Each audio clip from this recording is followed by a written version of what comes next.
한국인은 30초 만에 가능하다고? 중국 최고 엘리트의 자부심을 안고 영국 유학길에 오른 한 중국인이 있습니다. 하지만 그가 유럽 땅을 밟은 첫 순간 그의 자부심은 순식간에 얼어붙고 말았는데요. 도대체 무슨 일이 있었던 걸까요? 그리고 앞으로 그를 기다리고 있는 더 충격적인 진실은 무엇이었을까요? 오늘의 감동 사연 시작하겠습니다. 안녕하세요. 저는 중국 베이징에서 온 장웨이라고 합니다. 당의 고위 간부이신 아버지 밑에서 자라며 저는 중국의 위대함을 믿어 의심치 않았습니다. 저희 아버지는 중국 공산당 중앙위원회에서 중책을 맡고 계셨고 어머니 또한 국영기업 임원이셨기에 저는 땅 간부 자제들만 다니는 특수학교에서 교육을 받았습니다. 매일 아침 국기 개항식에서는 중국이 세계를 이끌어간다는 구호를 외쳤고 수업 시간마다 중국의 5천년 문명이 가장 위대하다는 가르침을 받았죠. 베이징 대학교 국제무역학과에 입학한 후에도 이런 자부심은 계속되었습니다. 저는 매 학기 전액 장학금을 받으며 학과 수석의 자리를 지켰고 아버지의 권력과 제 실력을 바탕으로 중국 최고 엘리트의 길을 걸어왔습니다. 특히 중국의 1대1로 정책을 배우며 중국이 세계 경제를 주도하고 있다고 믿었고 서방 국가들이 중국의 경제력 앞에서 무릎 꿇고 있다고 생각했습니다. 교수님들은 미국도 이제 중국을 이기지 못한다며 유럽은 이미 중국의 경제 식민지나 다름없다고 가르쳤죠. 그래서 옥스포드 대학교 경제학과 석사과정 입학 통지서를 받았을 때도 저는 당연한 결과라고만 생각했습니다. 세계 최고의 대학이 중국 최고 엘리트인 저를 뽑은 것은 지극히 당연한 일이라 여겼던 거죠. 하지만 이러한 제 생각은 영국으로 떠나는 그 순간부터 완전히 뒤바뀌게 되었습니다. 그리고 그 변화의 시작은 다름 아닌 프랑스 드골 공항의 환승장에서였습니다. 환승장에서 입국 심사를 기다리며 저는 한 한국인 가족과 나란히 서 있었습니다. 아버지와 어머니 그리고 대학생으로 보이는 아들이었죠. 저는 속으로 비웃음이 났습니다. 한국 같은 작은 나라 사람들은 입국 심사가 까다로울 텐데 중국 여권을 든 나는 VIP처럼 빠르게 통과하겠지라고 생각했거든요. 당연했습니다. 중국은 세계 최대 경제대국이자 유럽의 최대 투자국이었고 저는 그런 중국의 엘리트였으니까요. 게다가 옥스포드 입학 허가서까지 있었습니다. 한국인들이 오랜 시간 심사받는 동안 저는 중국 여권만 보여주면 곧바로 통과될 거라 확신했죠. 중국 관영 매체에서는 늘 유럽이 중국 관광객을 유치하기 위해 필사적이라고 보도했고 중국인들의 유럽 여행이 늘어날수록 유럽 경제가 살아난다고도 했습니다. 심지어 제 아버지는 중국인 없으면 유럽은 망한다고 말씀하실 정도였죠. 그런데 그들이 심사대에 다가가자마자 예상치 못한 광경이 펼쳐졌습니다. 코리안이시네요. 이쪽으로 오세요. 프랑스 입국 심사관은 한국 여권을 보자마자 환한 미소를 지으며 별도의 창구로 안내했습니다. 불과 30초 만에 심사가 끝났고 심사관은 오히려 파리에서 즐거운 시간 보내세요라며 친절하게 인사까지 했습니다. 저는 황당했습니다. 분명 중국이 한국보다 훨씬 강대국인데 어째서 한국인들이 이런 대우를 받는 건지 이해할 수 없었습니다. 자신만만하게 제 차례가 왔습니다. 중국 외교부 특별 여권과 옥스포드 입학 허가서를 꺼내들며 당당하게 심사대로 나아갔죠. 하지만 그 순간부터 제 자존심은 산산조각 나기 시작했습니다. 중국인입니까? 이쪽으로 오세요. 심사관의 표정이 순식간에 굳어졌고 저는 별도의 심사실로 안내되었습니다. 거기서 시작된 끝없는 질문들. 여행 목적이 무엇입니까? 체류 기간은 얼마나 됩니까? 현금은 얼마나 소지하고 있습니까? 귀국 항공권은 있습니까? 숙소는 어디로 예약했습니까? 심지어 옥스포드 입학 허가서까지 의심하더군요. 진짜 맞습니까? 위조는 아닙니까? 라며 재차 확인하는 모습에 제 자존심은 처참히 무너져 내렸습니다. 1시간의 긴 심사 끝에 겨우 입국이 허가되었지만 이게 시작에 불과했습니다. 공항 면세점에서도 충격적인 광경이 펼쳐졌거든요. 한국의 삼성페이나 카카오페이도 사용 가능합니다. 한국 고객님을 위한 특별 할인 이벤트 중입니다. 한국인들을 향한 친절한 안내 멘트가 끊임없이 흘러나왔습니다. 반면 중국인들은 현금 결제만 가능합니다. 위조 지폐 감별이 필요합니다. 라는 냉대를 받았죠. 특히 충격적이었던 건 면세점 직원들의 태도였습니다. 한국인들에게는 한국 연예인들이 즐겨 쓰는 제품입니다. 라며 적극적으로 상품을 추천하면서도 중국인들에게는 진품 맞습니다. 가품이 아닙니다. 라는 방어적인 멘트만 반복하더군요. 경유지 파리 공항을 떠나 런던 히드로 공항에 도착했을 때에도 상황은 마찬가지였습니다. 입국 심사대에서 또다시 긴 시간을 보내고 나서야 저는 마침내 꿈에 그리던 옥스포드에 도착할 수 있었죠. 제 기숙사 방에 도착해서 짐을 풀고 있는데 옆방에서 한국어가 들려왔습니다. 호기심에 복도로 나가보니 옆방의 문이 열려 있었고 한 한국인 학생이 부모님과 통화하고 있더군요. 아버지 걱정 마세요. 제가 삼성전자 장학생으로 뽑혀서 온 만큼 반도체 공정 연구 열심히 하고 돌아가겠습니다. 서울대를 졸업하고 이곳에 온 김민수라는 학생의 방에는 이미 연구 논문들이 책상에 가지런히 정리되어 있었고 노트북에는 복잡한 회로도가 띄어져 있었습니다. 저는 무심코 물었습니다. 혹시 반도체 전공인가요? 네, 반도체 공정을 연구하고 있습니다. 중국에서 오셨다고 들었는데 혹시 관심 있으신가요? 김민수 학생은 자신의 논문을 정리하다 말고 일어나 공손하게 인사를 건넸습니다. 처음 보는 사이임에도 밝은 미소로 맞이하는 그의 모습이 인상적이었죠. 제가 연구하는 분야는 3나노 반도체 공정인데요. 설명이 좀 전문적일 수 있어서 죄송합니다만. 그는 어려운 기술 용어를 하나하나 쉽게 풀어가며 설명해 주었습니다. 자신의 전문 분야에 대한 깊은 이해와 자부심이 느껴졌지만 한편으로는 상대방을 배려하는 겸손한 태도가 인상적이었죠. 중국의 반도체 산업도 굉장히 발전하고 있다고 들었습니다. 앞으로 더 좋은 기술 교류가 있었으면 좋겠네요. 그의 설명을 듣는 순간 저는 또 한 번 충격에 빠졌습니다. 제가 알던 세계와는 전혀 달랐기 때문입니다. 중국의 기술력을 깎아내리거나 무시하지 않으면서도 자신의 분야에서 세계 최고 수준의 전문성을 보여주는 그의 모습은 제가 여태껏 보아온 중국의 엘리트들과는 완전히 달랐습니다. 더욱 놀라웠던 건 그의 방에 걸려있던 사진들이었습니다. 현장 실습 사진이라며 보여준 삼성 반도체 공장의 모습은 마치 SF 영화에서나 보던 광경이었죠. 수천억을 호가하는 장비들이 줄지어 있는 모습은 그야말로 압도적이었습니다. 중국은 아직 이런 장비를 만들지 못하는 걸로 알고 있습니다만 하고 말을 꺼내려는 제 입을 재빨리 닫게 만든 것은 옆방에서 들려온 또 다른 한국 학생의 목소리였습니다. 민수야, 우리 스터디 시작할 시간이야. 문이 열리며 들어온 건 카이스트 출신의 박지원 학생이었습니다. AI 반도체 설계를 전공한다는 그의 손에는 두꺼운 연구 논문들이 들려 있었죠. 아, 중국에서 오신 분이세요? 저희 국제 스터디 모임에 같이 참여하실래요? 오늘은 딥러닝 가속기 구조에 대해 토론하는 자리인데 전공에 상관없이 참석할 수 있어요. 저는 순간 망설였습니다. 솔직히 그들의 대화를 반도 알아들을 수 있을 것 같지 않았지만 호기심이 저를 이끌었습니다. 스터디룸에 들어서자 세계 각국의 학생들이 모여 있었습니다. MIT, 민행 공대, 케임브리지 출신들이 진지한 표정으로 앉아 있었고 그 앞에는 칭화대 출신의 리강이 서 있었습니다. 중국의 양자 컴퓨터 기술은 이미 세계 최고 수준입니다. 우리의 연구를 따라올 수 있는 나라는 없죠. 리강은 마치 자신이 직접 개발이라도 한 것처럼 허세 가득한 발표를 이어갔습니다. 하지만 그의 설명은 모호했고 구체적인 데이터는 전혀 없었죠. 질문 있습니다. 조용히 손을 든 건 김민수 학생이었습니다. 방금 말씀하신 양자 중첩 상태 제어 기술이 궁금한데요. 구체적인 구현 방식을 설명해 주실 수 있을까요? 갑자기 리강의 얼굴이 굳어졌습니다. 그가 말을 더듬기 시작했죠. 그건 중국의 기밀사항이라 자세히 말씀드릴 수 없습니다. 리강의 당황한 대답에 스터디룸 안에는 묘한 정적이 흘렀습니다. MIT 학생이 고개를 절레절레 젓더니 말했습니다. 그럼 이번엔 김민수 군의 발표를 들어보는 게 어떨까요? 김민수 학생이 앞으로 나섰습니다.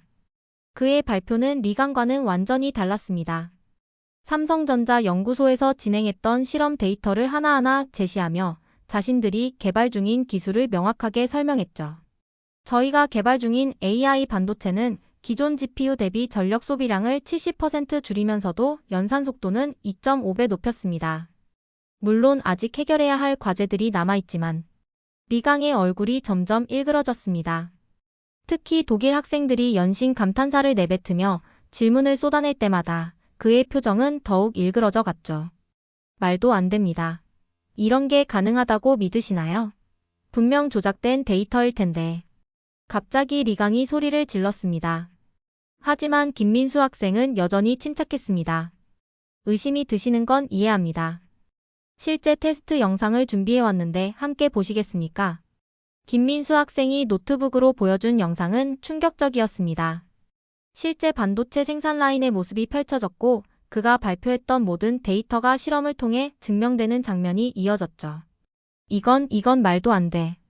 리강의 목소리가 떨렸습니다. 그는 자리에서 벌떡 일어나 소리를 질렀습니다. 이건 분명 조작된 겁니다. 우리 중국이 못하는 걸 한국 같은 나라가 어떻게. 당신들 모두 속고 있는 겁니다. 그때 스터디룸 문이 열리며 지도 교수인 윌리엄스 박사가 들어왔습니다. 리강군, 자네 목소리가 복도까지 들리는군. 윌리엄스 교수는 리강을 한번 쳐다보고는 이어서 말했습니다. 나도 처음에는 믿기 힘들었네. 하지만 지난달 삼성전자 연구소를 직접 방문해보니 한국의 기술은 이미 우리의 상상을 뛰어넘어 있더군. 자네도 한번 방문해보는 게 어떻겠나. 리강의 얼굴이 창백해졌습니다. 그는 자신의 노트북을 거칠게 집어들더니 문을 쾅 닫고 나가버렸습니다. 저는 그 모습을 바라보며 묘한 감정이 들었습니다. 마치 거울을 보는 것 같았거든요. 제가 그동안 가졌던 오만함과 편견이 리강의 모습을 통해 적나라하게 드러난 것 같았습니다. 윌리엄스 교수는 한국 학생들의 발표 자료를 유심히 살펴보더니 의미심장한 말을 던졌습니다. 여러분 아시나요? 최근 옥스포드 공대 교수회의에서 가장 많이 언급된 키워드가 K 엔지니어링이었다는 걸요. 우리도 한국처럼 기초과학과 실용적 엔지니어링의 균형을 맞춰야 한다는 의견이 많았죠.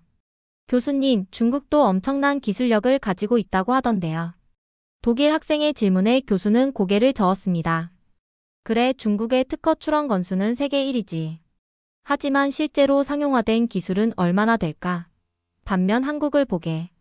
연구한 기술들이 실제 제품으로 이어지고 세계 시장에서 인정받고 있지 않나. 그 말을 듣는 순간 제 머릿속이 복잡해졌습니다. 중국에서는 늘 우리가 세계 최고다. 모든 기술을 우리가 가지고 있다고 배워왔는데. 그런데 왜 실제 제품은 하나도 없는 걸까요? 한국의 성공이 특별한 이유가 뭔지 아나? 그들은 남의 기술을 따라하는 것에 그치지 않았어. 끊임없이 연구하고 개선하면서 자기만의 것을 만들어냈지. 교수의 말이 계속되는 동안 스터디룸을 뛰쳐나간 리강의 모습이 자꾸 떠올랐습니다. 그리고 드골 공항에서 봤던 한국인들의 당당함도 생각났죠. 마치 퍼즐 조각이 맞춰지듯 제가 보고 느낀 모든 것들이 하나로 연결되기 시작했습니다. 그날 밤 저는 기숙사 방에서 오랫동안 생각에 잠겼습니다. 창밖으로 보이는 옥스포드의 고풍스러운 건물들을 바라보며 제가 알던 세상이 얼마나 편협했는지 깨닫기 시작했습니다. 저는 한국에 대해 더 알고 싶어졌고 김민수와 박지원에게 런던 시내에서 식사를 하자고 제안했습니다. 런던에 맛집이 많다고 하던데 어디가 좋을까요? 김민수가 스마트폰을 꺼내며 말했습니다. 아, 영국의 지도 앱은 좀 불편하네요. 한국에선 네이버나 카카오로 현재 위치 주위의 맛집 정보를 한 번에 다 볼 수 있는데 한국의 지도 앱이 그렇게 편리한가요? 네, 실시간 리뷰는 물론이고 웨이팅 현황까지 바로 확인할 수 있거든요. 영국은 이런 게 없어서 불편해요. 거리를 걷다 보니 한 식당 앞에서 소란이 일어났습니다. 중국인 출입금지라는 표지가 선명한 레스토랑 앞이었습니다. 중국인 관광객 무리가 종업원과 실랑이를 벌이고 있었죠. 우리가 얼마나 큰 손님인 줄 알아? 감히 중국인을 차별해? 지난주에도 취한 중국인 손님들이 테이블을 부수고 갔다고. 당신들 때문에 기물이 파손되는 것보다 조금 매출 손실을 보는 게 나한테는 더 이익이야. 당장 나가. 결국 그들은 경비원에게 쫓겨나듯 식당을 나왔습니다. 지나가던 현지인들은 고개를 절레절레 흔들었고 다른 식당들의 중국인 출입금지 표지판이 하나둘 눈에 들어왔습니다. 저는 고개를 푹 숙였습니다. 같은 중국인으로서 참담한 마음이 들었죠. 그때 맞은편에서 고급스러운 분위기가 느껴지는 한 식당이 눈에 띄었습니다. 미슐랭 빅구르망 전통 한식 레스토랑. 한식당 앞에는 오히려 현지인들이 줄을 서서 기다리고 있었고 창밖으로는 정갈하게 차려입은 손님들이 보였습니다. 한식당에 가보는 건 어떨까요? 한국 음식에 대해 더 알고 싶은데. 친구들은 흔쾌히 동의했고 우리는 한식당으로 향했습니다. 입구에 들어서자마자 정갈한 실내 분위기가 눈에 들어왔습니다. 테이블마다 한국의 전통 찻잔이 놓여 있었고 벽에는 한글로 쓰여진 메뉴판이 걸려 있었죠. 뚝배기 불고기 드셔보세요. 영국 사람들이 제일 좋아하는 메뉴예요. 비빔밥도 추천드립니다. 건강식으로 유명하거든요. 주문한 음식이 나왔을 때 저는 또 한 번 놀라지 않을 수 없었습니다. 뚝배기에서 보글보글 끓는 불고기는 마치 작품 같았고 비빔밥은 5가지 색으로 조화롭게 꾸며져 있었거든요. 원래 이런 음식들도 다 중국에서 전파된 거 아닌가요? 제 질문에 김민수가 웃으며 대답했습니다. 그건 큰 오해예요. 한식은 고유한 발효 문화와 장 문화를 바탕으로 발전해왔거든요. 특히 김치는 유네스코 세계문화유산으로도 등재되어 있죠. 맞아요. 요즘은 유럽의 미슐랭 셰프들도 한식의 발효 철학을 배우러 한국에 온다고 해요. 대화를 나누는 동안 주변 테이블에서는 외국인들이 김치를 맛있게 먹는 모습이 보였습니다. 불과 얼마 전까지 중국이 모든 아시아 음식의 원조라고 배웠던 제 생각이 얼마나 잘못됐는지 깨달을 수 있었죠. 식사를 마치고 나올 때 박지원이 말했습니다. 이번 주 목요일에 우리 학교에서 재미있는 특강이 있어요. 세계를 사로잡은 K열풍의 비밀이라는 주제로 서울대 김 교수님이 오시거든요. 한국을 더 이해하고 싶으시다면 같이 들으실래요? 특강 당일 옥스포드 대학의 강당은 학생들로 가득 찼습니다. 미국, 유럽, 아시아 각국의 학생들이 모여 있었고 앞쪽에는 BBC, 로이터 등 유명 언론사의 카메라도 보였습니다. 한국은 1950년대만 해도 세계 최빈국 중 하나였습니다. 전쟁으로 폐허가 된 나라였죠. 김 교수는 흑백 사진 한 장을 보여주었습니다. 판자촌에서 굶주린 아이들이 먹을 것을 찾는 모습이었습니다. 그러나 불과 60년 만에 세계 10위권의 경제 대국으로 성장했습니다. 이것이 바로 한강의 기적입니다. 더 놀라운 것은 최근 10년간의 변화입니다. 스크린에는 BTS의 빌보드 1위 소식, 오징어 게임의 넷플릭스 흥행 기록, 현대차의 유럽 전기차 시장 점유율 등이 차례로 등장했습니다. 한국의 성공 비결은 겸손한 자세로 배우되 결코 모방에 그치지 않았다는 점입니다. 끊임없는 혁신으로 자신만의 것을 만들어냈죠. 특강이 끝나갈 무렵 한 독일 학생이 질문했습니다. 중국은 엄청난 자본력으로 기술을 사들이고 있는데 한국처럼 될 수 있을까요? 김 교수의 대답이 제 가슴을 울렸습니다. 돈으로 살 수 있는 것과 살 수 없는 것이 있습니다. 기술은 살 수 있죠. 하지만 그 기술을 발전시키는 열정과 혁신 정신은 돈으로 살 수 없습니다. 강당이 조용해졌습니다. 한국이 성공한 진짜 비결은 겸손과 자부심의 균형입니다. 부족한 것은 인정하고 배우되 받아들인 것을 더 발전시키려는 집념. 이것이 바로 K혁신의 핵심이죠. 갑자기 뒷자리에서 누군가 손을 번쩍 들었습니다. 리강이었습니다. 교수님, 한국이 그렇게 대단하다고 하시는데 결국 반도체나 배터리 기술의 기초는 모두 중국 것 아닙니까? 우리 중국의 4차 산업혁명 전략을 보면 강당 안이 술렁였습니다. 하지만 김 교수의 표정은 변함이 없었습니다. 네, 흥미로운 질문이네요. 맞습니다. 종이와 화약도 중국이 발명했죠. 하지만 지금 세계 최고의 제지 기술을 가진 나라가 어디지요? 현대전의 무기 체계는 어느 나라가 이끌고 있나요? 리강의 얼굴이 굳어졌습니다. 발명하는 것과 발전시키는 것은 다릅니다. 한국은 겸손하게 배우되 그것을 뛰어넘는 혁신을 만들어냈죠. 중국이 지금 사용하는 많은 첨단 기술의 핵심 부품이 한국산이라는 걸 아십니까? 리강은 더 이상 아무 말도 하지 못했습니다. 김 교수는 부드럽게 미소 지으며 말을 이었습니다. 우리가 배워야 할 것은 서로의 장점입니다. 오늘날 세계는 서로 배우고 존중하며 발전하는 겁니다. 특강이 끝나고 숙소로 돌아오는 길, 저는 오늘 하루 있었던 일들을 곱씹어 보았습니다. 런던 거리에서 본 부끄러운 중국인들의 모습, 정갈했던 한식당, 그리고 김 교수의 말씀까지. 무엇보다 리강의 질문과 김 교수님의 답변이 계속 머릿속을 맴돌았습니다. 발명하는 것과 발전시키는 것은 다르다는 말씀이 가슴 깊이 와닿았습니다. 우리는 그동안 과거의 영광에만 취해 현재의 발전을 게을리한 건 아니었을까요? 그제서야 제 자신이 부끄러워졌습니다. 중국이 세계 최고라는 맹목적인 믿음, 다른 나라를 무시하던 오만함. 이런 것들이 오히려 우리의 발전을 가로막고 있었던 건 아닐까요? 지금 저는 매일 저녁 김민수, 박지원 학생들과 함께 공부하고 있습니다. 저는 깨달았습니다. 세계 최고가 되는 길은 남을 무시하는 것이 아니라 겸손하게 배우고 끊임없이 노력하는 것이라는 걸. 한국이 걸어온 길을 배우자고. 그들처럼 겸손하게 배우고 끊임없이 혁신하자고. 그것이 진정한 강대국으로 가는 길임을 이제는 알겠습니다. 오늘의 사연을 통해 감동, 공감, 사랑을 느끼셨다면 구독과 좋아요, 알림 설정을 잊지 말아주세요. 감동과 사랑 그리고 공감을 느낄 수 있는 채널. 감사공이었습니다. 감사합니다.